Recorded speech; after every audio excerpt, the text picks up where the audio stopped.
ఇక వైసీపీ మాజీ ఎంపీ నందిగాం సురేష్ ను పోలీసులు మరోసారి అరెస్ట్ చేశారు. మంగళగిరి కోర్టులో ఆయన్ను ప్రవేశపెట్టారు. టీడీపీ కార్యాలయంపై దాడి కేసులో ఇప్పటికే నందిగాం సురేష్ అరెస్ట్ అయి గుంటూరు జిల్లా జైల్లో ఉన్నారు. ఇటీవల హైకోర్టు ఆయనకు మధ్యంతర బెయిల్ ఇచ్చింది. అయితే పూచీకత్తు సమర్పించకపోవడంతో సురేష్ జైల్లోనే ఉన్నారు. మరోవైపు మంగళగిరి కోర్టు పీటీ వారెంట్కు అనుమతించకపోవడంతో తాజాగా మరియమ్మ అనే మహిళ హత్య కేసులో తుళ్లూరు పోలీసులు అరెస్ట్ చేశారు. న్యాయస్థానం ఈ నెల 21 వరకు ఆయనకు రిమాండ్ విధించింది.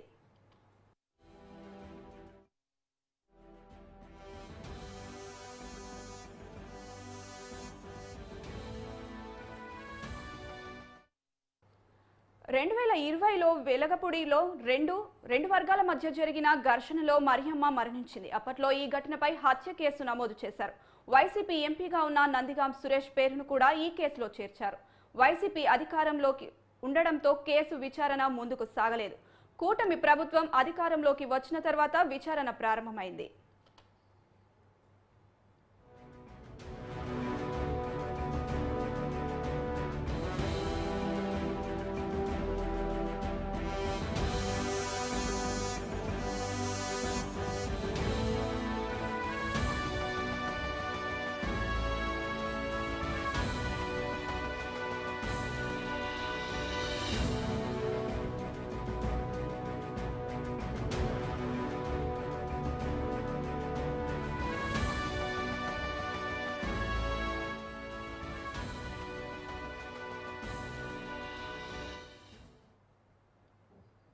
వైసీపీ మాజీ ఎంపీ నందిగాం సురేష్ ను పోలీసులు మరోసారి అరెస్ట్ చేశారు. మంగళగిరి కోర్టులో ఆయన్ను ప్రవేశపెట్టారు.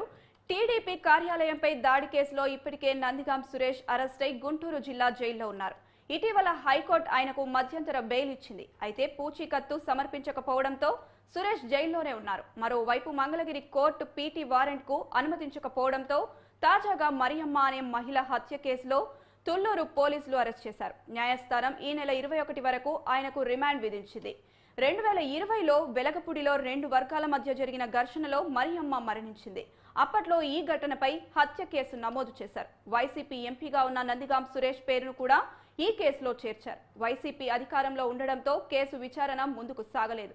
కూటమి ప్రభుత్వం అధికారంలోకి వచ్చిన తర్వాత విచారణ ప్రారంభమైంది.